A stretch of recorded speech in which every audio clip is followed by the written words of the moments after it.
Hey, all my YouTube friends out there. How are you guys?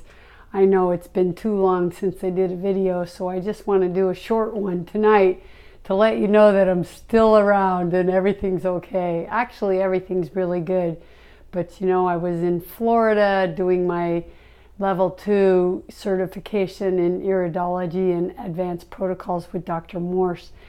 And so being gone for that trip and really doing all the work for that, and then coming home and getting caught up. And I know I did one video telling you guys about that trip, but it was so amazing. I'm so excited about it. And I have a really good camera now, and I've been practicing how to use that. And so I'm really excited to dig into some of the eyes that you guys are sending me. So keep sending me your eyes. Try to do as good a picture as you can. Some of you are taking the picture like this far away, and when I blow it up, it's just all blurry and I can't see anything. But I'll do my best from what I can see, but try to do a little search on how to do a good photo with your iPhone. You can actually take a pretty good photo, but you need like a light that you have to hold, and you might have to have two people so you can hold your eye like this and shine the light and the other person take the picture. The hardest thing using a phone is kind of learning how to focus it, to get a focus. You can get in really close, but it doesn't seem to want to focus. One of these days, they're going to do it so that we can manually focus pretty easy on the iPhone and do a macro. So anyway, keep sending me your emails if you guys have any questions, right, about your health, or if you need some help. I will just give you my opinion on things. I'm not ever offering medical advice. I just tell you things that in my experience or things that I've come along in my practice. So send me your emails if you're out there. This is why I'm doing this YouTube channel. And tonight, really what I wanted to talk about is just do a short video on the hierarchy of detox foods, because there's so much confusion out there, and we're going to be talking about foods, and I hate the word diet, but I'll say diet because you know what I mean. Like, what do we eat? And vegan, what kind of vegan? Is it raw vegan versus cooked vegan? And over the years I've changed my view on a lot of this. So I want to do a video one day on all the things that I maybe, what would I say, would do differently, or all the things that I've thrown away, or how I've come to the conclusions that I've come to, because life is a journey, and you can learn something that you think is right 10 years ago and use it for 9 years, and then in the 10th year you learn that something's not right about it. So this is the beauty about being on the path for a long time. And this is what I said in my last video about meeting Dr. Morse and doing my certification, because it's really helped me put the pieces of the puzzle together, and to, more than anything, to learn which ones to throw out. Because I had them all after 22 years of practice, but honestly, I've been on this health path since I was 11, when I got in my horrible accident and died and came back and was left with horrible migraines and a really bad spine, and just I think since that journey, I've had everything, and I'm born with green eyes. So you guys know what that means. That means I was born with a load of toxins from my mom, but my mom had blue eyes. My dad has what I thought was dark brown eyes, but when I took pictures of his eyes, I can see they're blue underneath with a lot of chronic lymph on the top. And you guys, how fun it is. My dad's an ophthalmologist. Now, can you picture this? Me coming home to visit him. He's going to be 94 December 19th. And I bring my camera, and I'm taking pictures of his eye, and I'm telling him all the diagnosis. Well, it's not diagnosis, but all the things that I see in his eye, right? Because iridology, it's not really a diagnostic tool, but it shows you the weak points, and it shows you where all your toxins are. And my dad was so interested in it, so it's been really cool. And he's so proud, because I was not only the daughter, but I was the child of the 5 of us that was going to go to medical school. But I didn't like regular doctors, so I didn't consider it for too long. But I was the one that really thought about following in his footsteps, and I love the eye. So I'm really happy to share that with my dad in his older age, and just to show him all the things. But one of the things I want to tell you, in iridology, the iris, when you look at the iris, if you see a cloudy ring, remember from my video, around the outside edge of the iris, that's called a cholesterol ring, and that's a sign that the person's adrenals are weak, and so their liver has to make their body super acidic, and their adrenals aren't producing enough steroids to help put out the acids. So then the body has to ask the liver to make cholesterol, because it's kind of a thick gel-like substance, and then that can help put out the fire of the acid environment. But unfortunately, in doing that, then it builds, the cholesterol builds in your body, and you can see it in the eye. But it's the actual name of it is Arcte Senilis. And I asked my dad, do you know what this is? And I showed him a picture of it in my book, and he says, yeah, that's an Arcte Senilis. And I said, wow, that's good. I don't know why I'm surprised. He's an eye doctor, but I just didn't know that they would even know that. And I said, did you learn about this in school? And he said, no. And I said, what, you just learned the name, but they don't tell you about it? And I said, what did they tell you that this is from? And he says, it's just a sign of old age. That's how we learned it. And I went, oh my gosh. So it's really cool that I can share all this stuff, because my dad still has a love for the eyes. And he was really such an amazing eye doctor, and he has patients that still everywhere he goes that see him and love him and miss him, and so now I can have these eye conversations with him and share it with him. But I told him, no, this is what it is, and the reason it's not when you get old. And I was showing him pictures of people in their 20s that have it, that I've taken pictures of, right? So it's not you getting old, it's something else, but you just have to learn what it is. So anyway, enough of that, but I'm just so excited. I've got my clinical iridology behind me, and I've been studying iridology 25 years ago. I started that journey, and I really was into it for a few years and read all the books that I could, but it's really, really difficult to do it on your own. And now I found a really good book. Had I had that book, maybe I could have taught myself more, but it's a super thick, fat book. I showed it to you guys on the iridology video. So, but it's a continual study, because my schooling with Dr. Morse isn't enough, but I have a really good grasp of, I would say more than the basics, and I'm really loving it. So, and when I love something, I dive into it, and then you just get better, better, better. But it's such a good roadmap of the body, you guys. And so speaking of that, once you look at your eyes and you see where all the toxins are, and you see the weaknesses, whether it's your bowel or your adrenals or your pancreas or your brain or your ears or your sinuses or your stomach, there's so much, liver, it goes on and on. You see everything in your iris. But then, what do we do? So what do we do to get better? How do we detox that out? How do we strengthen weaknesses? Well, the most important thing is diet. And as I said, I don't like the diet word, but I just want to say food, right? Because food is our medicine. And one day, our population in this world has to wake up to the idea that food is our medicine. Remember, let medicine be thy food, and food be thy medicine. That's what Hippocrates said, and it's so true. And I'm really sad that you can go to homeopathic school and you can become a great homeopath. And there's some great homeopaths in the world, and they don't know anything about diet or food, and if they do know about it, they're preaching the wrong tune, sadly. And I know you could say, well, isn't that just a matter of opinion? Not anymore. I'm not going to say that anymore. That's what I used to say. Everyone has their own opinion, but I don't believe that anymore, because I look in their eyes and I can see, when you're eating a paleo diet, you're going to see those people's kidneys go down from all the protein. You're going to see the toxins build. You're going to see all the, adrenals weakening and all the acids, because that's such an acidic food, so you're going to see it. So now let's say we have taken a picture of our eye and we've got a little reading and we know exactly where our toxins are, and we know we need to start off on a healthier food journey. So where do we start?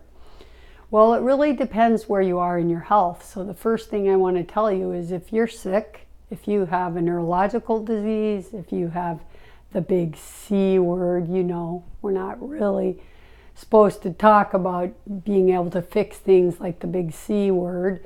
But anyways, if you were to have cancer or had cancer, but if you are in a bit of a health crisis, or if you have an end-stage disease or an autoimmune disease or a neurological disease like MS or lupus or Parkinson's, then you don't have a lot of choice.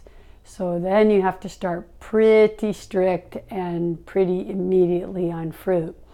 So I want to talk a little bit, and I didn't draw a picture, but I'm just going to have you guys use your imagination. First of all, I just want to say, do you guys see the Capitol Records Christmas tree? It's right there, and they just lit it up last week, so I hope you can see it in the background. But it reminded me, because that's a triangle like a Christmas tree, and I want you to think about that in our talk tonight, because the food pyramid, right? Everyone talks about the food pyramid, but the one you learned, forget about it.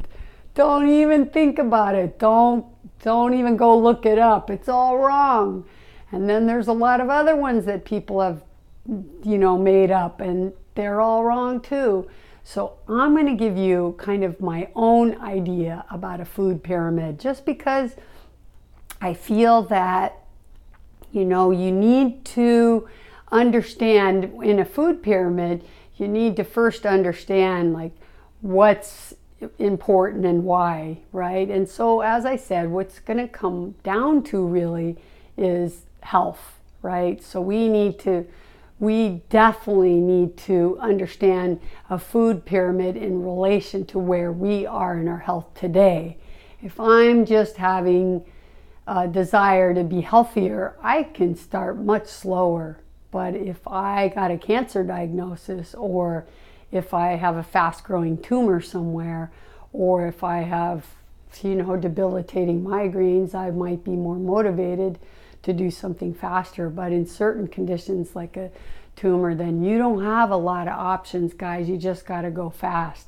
But first, let's start with what foods are the least detoxifying and what foods are the highest.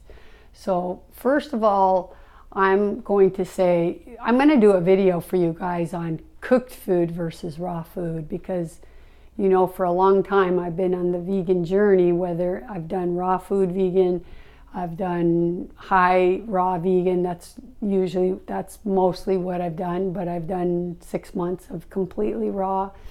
I've done juice fasts, I've done so many things. So I'm not only just telling you this from my experience of working with clients, but from my own personal experience and also working with Lloyd, who has a neurological problem, as you guys know. So on the bottom of the pyramid, I would put there nuts, seeds, and I'm not even going to say grains, because I don't think we should be eating those. But in a healthy raw food diet, most people would recommend 10%, which is not very much of your calories when they come from nuts and seeds, because they're so high in fat and they have protein in them. And that's why they go at the bottom. This is going to sound really different because you guys are used to hearing protein, right? From not on my podcast, you don't hear about how protein's good for you. I talk all the time about people saying, you're eating fruit? Where do you get your protein? I said, from fruit. Yeah, that's it. So protein will go on the bottom. That's why we put nuts there. There's another reason why we put nuts and seeds on the bottom, because they're high fat. And fat is not a detoxifying food. So when we're sick, or when we need to clean our eyes, because that's telling us we have a lot of toxins in our body, then we need to put the fatty foods aside for a while. And I'm not saying don't eat any fats, but if you really need to dig deep and detox, then don't eat any fats until you can, right? So I would put nuts and seeds down at the bottom, and I'm not going to even list grains because grains, are protein and they're acidic. And yes, nuts tend to be acidic, some less than others, like hazelnuts are a little bit alkalizing. So they're, and that's what we're talking about. This whole journey is about alkaline versus acid, right? Alkaline versus acid, alkaline versus acid. And so what we're trying to do in our food pyramid in this hierarchy today is to teach you how to eat not only the, high alkaline diet, but in a way that's the most detoxifying. And you can learn, and this is just my opinion about the pyramid. I just want to give you guys an idea so you can know. Okay, so after nuts and seeds, and then after that, I would put raw vegetables. And I would just put vegetables, probably, because we're not even going to talk about cooked vegetables, because if a raw vegetable is there, a cooked vegetable is probably even below nuts and seeds. So, but I don't even want to use that as the base of my pyramid, even though it would be below nuts and seeds, because I want to get people off of cooked food. So we're going to talk really right now about raw and foods. Okay, so after nuts and seeds, I said then comes veggies. And the reason that veggies are at the bottom when we all think veggies are so healthy is because they're not that highly detoxifying, especially into comparison what we're going to be talking about after that. So veggies are healthy, but first of all, when I say veggies, I'm going to tell you to avoid the starchy vegetables, which are peas, corn, yams, potatoes, turnips. Those are 5 that I can think of. So you want to avoid starch, because starch is like glue and it sticks in your colon and your intestine, and it does not do you any good. And this is one of the things that I was very confused about, because you see people at the Gerson Clinic and some other places using potatoes, and you see other, big name doctors talking about the benefits. So I always went back and forth on that, and I love potatoes. So, but now I've learned, so above the nuts and seeds, we're going to put raw veggies, non-starch veggies, okay? And then above that, I would put, I think I would put fruit there, because the rest of the pyramid is going to be highly detoxifying. All the rest of the pyramid is going to be just higher levels of very intense detoxification. So on the next level, I would put fruits, like mixed fruits. So like when you have breakfast and you do berries and you cut a banana and you put some dates in there and some strawberries and blueberries and you mix them together, and it's all fruit, and that's highly detoxifying, but it's mixed fruit, right? So the next level after that, I think I would put smoothies there. And I would say fruit smoothies, but you could add in some greens if you want, because they're blended and then they're much easier to digest. So when you do a fruit smoothie or a green smoothie, but make your green smoothies with more fruit than greens, but you can throw some greens in there, or you can buy some organic alfalfa powder, because that's a great powder for detox, or some kind of, you could throw cilantro in there or some herbs like that, or if you want to put spinach or some kale in there, it's okay, because it chops it up and it makes it much harder to digest, and much easier to digest. And that's one of the problem with greens like kale and stuff. They're very coarse, and it's more for herbivores, and we're not herbivores, because if you look at our hands and our feet and our stomachs and our intestine, we're not like a cow or a horse. So we're really a frugivore, but still the vegetables are really healthy, but we need to eat them in a form that our body can digest them better, and they're always better either juiced or in a smoothie. So above that level of fruit, next to ice, as I said, I would put smoothies there. And then above smoothies, I would say monofruits.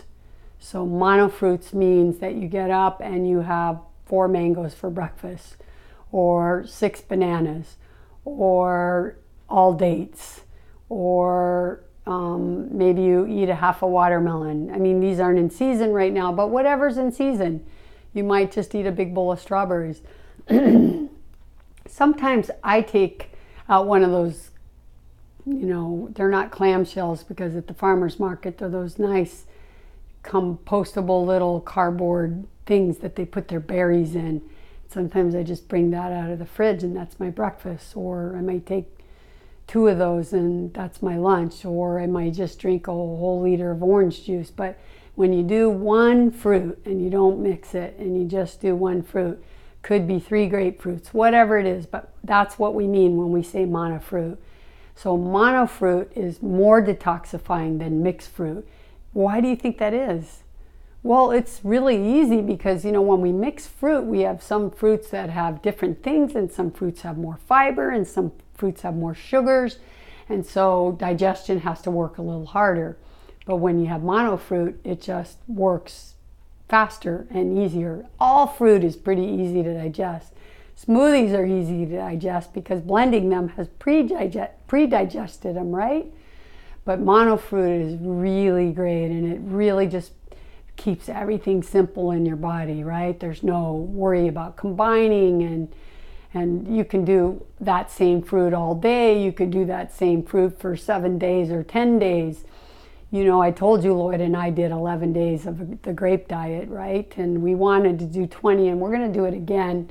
Right now the grapes aren't so good, so I think I'll wait till they're really fresh in season and do it again. But just read online, there's people that have done 70 days of grapes, and I'm going to tell you that they started and they were given a diagnosis of cancer, and of course we don't believe in any of these words and these diagnoses, so I'm not telling you that anything will cure anything, but because I'm not trying to treat a disease, I'm just trying to tell you guys how to detox. And when you detox, all your symptoms go away. It doesn't matter what the doctor has called it, right? So that's my big message is you're not sick, you're toxic, and we just need to get those toxins out. When we get those, if you understand that every symptom your body has is from toxins, then it's pretty easy that your lifestyle is going to be all about just getting on the detoxification journey. And it's I've been at this for a really long time. I'm the detox queen. I've been really studying and learning detox for a really long time. And I can tell you there's a lot of garbage out there. It's taken me years.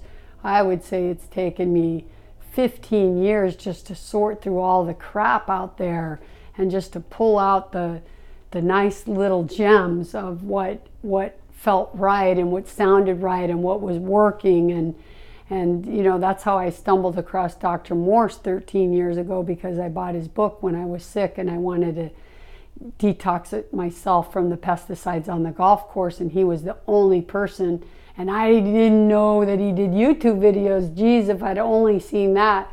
But I only found his book, and that's when I went all raw, and that's how my first little introduction of the lymphatic system. And I bought my sauna to sweat to help the lymphatic system. But I'm telling you, miles and miles and miles more knowledgeable about all this stuff now. And thanks to Dr. Morse and thanks to many other people along my way and things that I've tried and learned and thrown out. But anyways, it's not that simple. It's simple. It's really simple, but it's not that simple in some ways because there's so much wrong information out there. But getting well is really easy. It's easy in the sense that it's simple to do because we're not sick. We're just toxic. So we just have to plug away and keep getting closer to eating an all fruit diet as much as you can. And maybe you'll never get there. Maybe you'll get halfway there, wherever. But if you're sick, if you don't feel well, and if you're sick, then you need to get on the journey and jump on board and get started right away. So after that level of monofruit, I would put fruit juice, right? So maybe you're doing different kinds of fruit juice in the day, or maybe you're blending some juices together. So maybe you're doing an orange, grapefruit, lemon juice. Okay, that could be there. And then right above that one, I would do a mono juice, where you're just doing all orange juice for 30 days or all grape juice for 30 days. Usually the most popular fruits for people to detox, I would say the top 3. I don't know, I'm torn between which one to put as number 1, but I'll start with number 3. Number 3, dun, dun, dun, dun, dun. Watermelon. Why watermelon? Because it's so helpful to aid your kidneys. And this is all about getting our kidneys to work to get well, you guys. We're going to be talking so much about kidney health and kidney filtration, and watermelon is kidney food, and it's filled with water to hydrate the body naturally. And once you start doing what I'm telling you guys, you will not drink any more water. I haven't had a glass of water almost all year now. It's been so long because I drink so much fruit juice and I eat so many fruits, and I'm getting all my water from my diet. And this is structured water, the way nature, structured water is the nature's molecule that's so beautifully perfect, and it's exactly what our body needs. So I'd rather, and look, if I were to drink water, I can make my water, put it into a structured water unit, and I love my distilled water. And when I make my heal all tea and my herbal teas to help detoxify me, I use my hydrogen water, my distilled water first, that's hydrogenated, and then I let the tea cool down because I don't want to kill the hydrogen in my water. And then I add it together, and then I drink my tea with that. So that's the way I consume water. If I'm doing lemon juice and water that's super detox, then I'll add that water too, but it always has juice in it. I never drink straight water. So the number 2, the best detoxifying food would be, what do you think? I'm going to say grapes. It's really hard because 1 and 2 are almost a tie, but I'm going to say grapes. And really, grapes almost deserves to be number 1 because there's so many people in the world that have healed everything on doing a grape diet. And I mean only grapes. And eating them, juicing them, putting them in a smoothie and doing them. But the highest form of a grape diet is the juice of a grape. So really taking away the skins, even though they have all those antioxidants in them. When you are sick and you remove the fiber, getting that pure juice with the pure nutrients right into your bloodstream and into your cells. Grape juice, there's almost no better, except for maybe number 1, lemons. And I know lemons are kind of confusing because people say, how can lemons be good for us? I thought you're talking about an alkaline diet, but lemons are acidic, aren't they? They're highly acidic. But you have to learn something, and we'll talk more about this I'll do a video just on alkaline and acid. But there's ways that we measure if a food, it's not just if it's acidic in its state, it's what happens when our body digests it. What does it do? And a lemon is highly alkalizing in the digestive process. And you'll understand why in another video we'll talk about, but let's not get off on that tangent now or this will never end. And I know some of you guys out there don't like long videos, but I'm just one of those people that want to really be sure that I give you guys like the substance, right? And I don't want to do 7-minute videos. Hey, I'll do a 7-minute video if I read something on the news and I want to tell you guys about it, no problem. But if I'm trying to cover a subject, then it is going to be whatever it is, because I just talk until I feel all of you would understand what I'm trying to say. So, and you're never going to please everybody. I know from other people like John Rose's channel and Dr. Morse, and a lot of people write in, do shorter videos. But there's a lot of people like me say, no, keep them like this. I like them because look, if it's too long, you can just come back and at the evening or tomorrow or the next day. I mean, there's no reason you have to finish it all in one go, but I know sometimes everything's just so fast. People want everything. Give me the substance. Just give me the keynotes. And no, we need to learn this stuff. This is your health. You have to take responsibility for your health to get yourself well. So I really want you guys to understand this. Okay, so lemons, yes, they're at the top of our list. There's an old diet that's called the lemonade diet, and it's lemons, water, cayenne pepper, and maple syrup. This is old. My neighbor did this back in the 80s for 6 months. He lived on this diet. He lost every symptom he ever had. He lost 60 pounds. Wow. Now looking back, I can see what a feat that was. I thought it was pretty amazing this guy could just drink a liquid diet for 6 months. But now knowing what it was, the lemon juice, I can see it's the most highly alkalizing food. It's the most astringent fruit. That's why it's at the top of the list for me, because it's so astringent. But you know, oranges and all citrus, grapefruit, they're astringent. That's why citrus is so good. But there's nothing like a lemon to really break up those acids and start pulling out our waste. So lemons is at the top of my list. So when I say mono fruit juice, those would be the top 3, but you can mono fruit juice anything you want. So that would be at that level of the pyramid. And then next, I would say water fasting, because we're pretty much coming to the end now, right? So because you're juicing, right? And now what's after monofruit juicing? Okay, a water fast, because now you're not even drinking one juice. Now you're just drinking water. So that's right at the top of the pyramid, water fasting.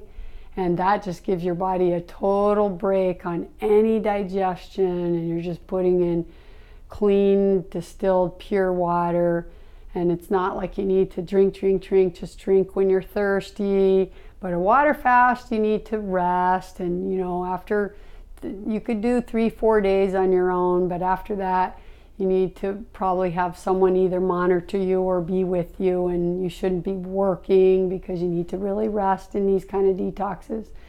But so that's at the top of the pyramid. And then when you see some of our raw food grandfathers who started this movement, like Norman Walker or Arnold Ehret, these guys were especially Arnold Ehret. He did the longest water fast. I can't remember if it was 30 days or longer, but anyways, he healed everything.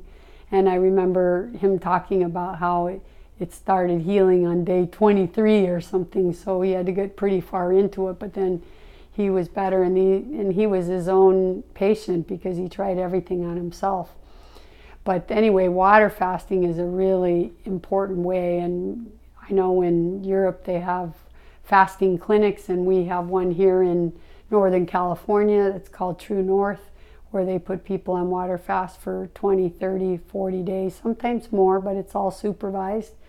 So that's a really, really high way to detoxify, because when you're not taking in any nutrients in your body and your cells are getting nothing and just water, then you just start dumping and dumping and dumping, and so it works. And then at the top of the pyramid, the very peak of the pinnacle, is dry fasting. And you guys know the difference, right? Dry fasting is no water, no food. Now some people say it's no water, even like a shower or bath, but I never go to that extreme. Everybody can do something in a very extreme way, and sometimes that's good, but I honestly have read a lot about that, and I've looked at people who have done a lot of dry fasting, long ones and short ones, and with baths and showers and without, and the people that I at least honor, their work, tell me that when they did with a bath or without, it didn't make any difference. I wouldn't recommend Dr. Morse. He's really now into dry fasting because a lot of his students, like me, are all out in the world, and a lot of people that are following his protocol that were sick, they're experimenting with this stuff, and then they're giving him feedback. So this whole community of the healers and the clients that are doing his work are all putting in our feedback to help him also learn like what works best. So he's really into dry fasting, but unlike some systems out there, there's a system called the Master Fast system, and they're doing these really long dry fasts, 10 days, 11 days, no food, no water. And I think that's too extreme. From Dr. Morse doesn't like it. He doesn't like more than a 36-hour. So he'll always say, give me a 24 to 48, at the most a 36-hour dry fast. I've done 36-hour dry fasts and I do pretty good on it, but some people won't do well on it. So you just have to try it for yourself. But more important than just doing a long dry fast or one day of a dry fast is to incorporate into your everyday regime. So what we try to do is eat on days that I can and I'm home. I try to finish whatever meal I'm going to eat early, whether it's 3 or 4, so that I can then dry fast from, let's say I finished at 4. If I don't drink or eat anything until 6 or 7, I've done a 15-hour dry fast just from finishing my dinner or afternoon meal to my morning meal. And if you learn to do this, it's kind of called intermittent fasting. But if you learn to do this, it'll give you huge benefits, huge benefits. So don't drink after you're done eating on your last meal. And most of us are all conditioned to eat 3 meals, but honestly, why? I mean, who invented that? Why do we need to eat 3 meals? It's really not necessary. I mean, and it's not good to snack all day. So this is one of my goals. We've already started this, but a few days a week, I'm just eating a couple meals. I'm doing my juice in the morning and then I'm doing in the afternoon. And I'm not eating dinner, because dinner's the hardest when you're eating fruit, because it's just so conditioned in my mind that we need dinner, right? Salad or some kind of veggie dish. That's what I'm conditioned to. That's what I love. That's what I made. So if I skip dinner, then I don't miss it, because it's pretty easy to eat fruit all day, breakfast and lunch, right? So if I just eat a lot of fruit in the breakfast or my morning meal and a lot of fruit in my early afternoon meal, and I can finish by 3 or 4, good, I'm good. Then I don't miss dinner so much. But when you have to sit down at dinner and it's 6 o'clock and now you're trying to eat fruit, I think it's harder. So on the couple days that we eat a salad, then, you know, maybe it would be different. But we still try to finish early so that I can do my dry fast for as long as possible. So that's what I would recommend, is get on this regiment of just doing an intermittent dry fast every day. And then add to that 1 day a week. We do a 14 to 15 hour dry fast. I try to every day. Some days I fail. Like some days I'm going, oh my God, I didn't drink all my orange juice and I'm so thirsty and it's 7 o'clock. So I drink it down, because if I'm thirsty, I don't want to, look, once you start hydrating and eating a lot of fruit, you won't be thirsty. But when I get thirsty, it's because I got distracted in doing something and I didn't eat enough fruit. So then I drink my juice down and I try to not eat and go longer. But if it's the day on the next day that I have to work, then I might even only do a 12-hour. But that's it. You just do your best. You know, we're all gonna make mistakes. It's a journey that we need to personalize to our lifestyle and ourselves. But then if you can, do 1 day a week, 24 hours, because this is the key to open the kidney door. And we're going to talk about that next time, you guys, or soon. I don't know if it'll be the next video, because I want to get going on some of the eyes that you guys sent me and some questions people have asked. So I'm hoping one of my next videos will be a question and answer one, so I can cover some of the things that you guys have sent me.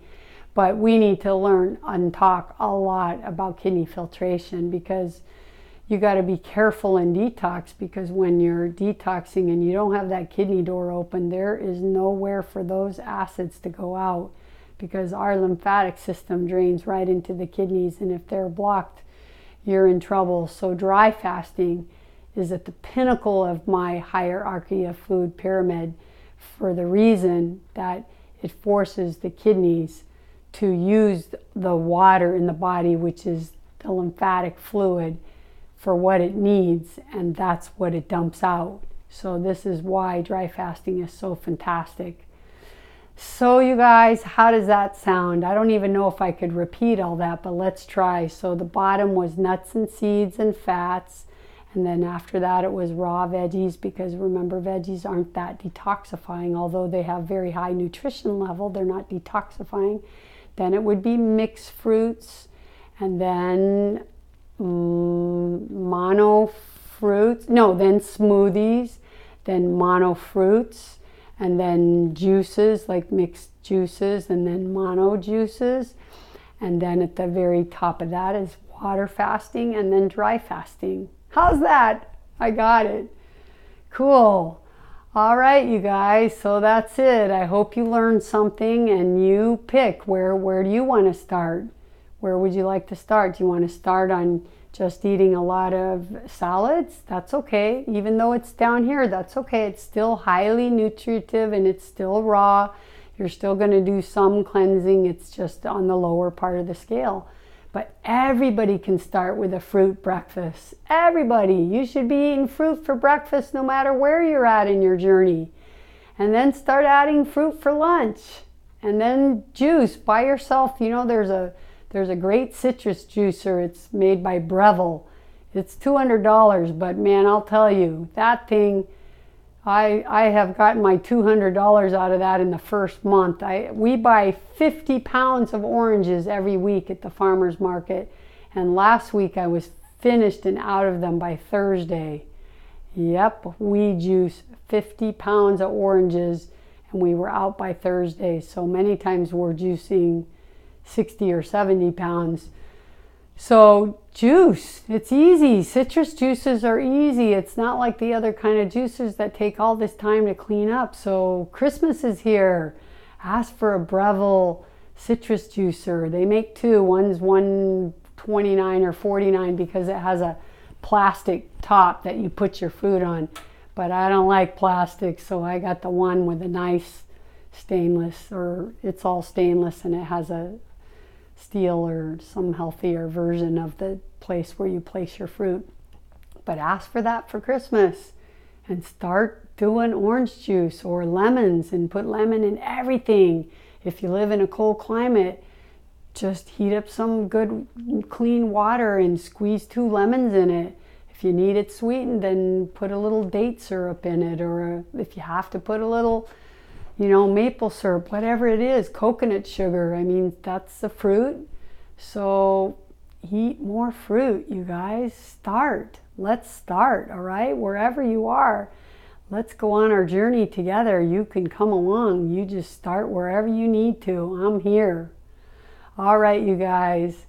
Have a lovely rest of the week, and I hope to talk to you really soon again. Bye.